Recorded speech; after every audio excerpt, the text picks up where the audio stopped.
But soft! What is the light through yonder window breaks? It is the east, and Juliet is the sun. Arise, fair sun, and kill envious moon, who is already sick and pale with grief.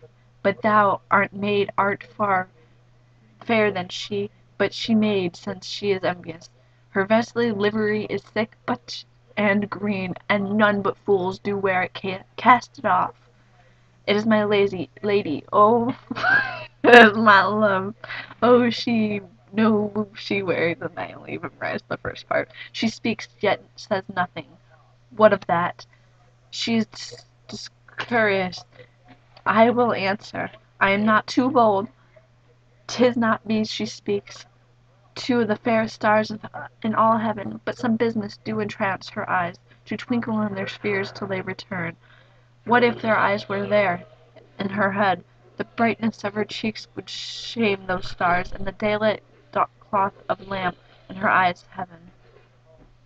Would she thought many rarely speaks with a bird, and the glove in her hand I might touch thy cheek.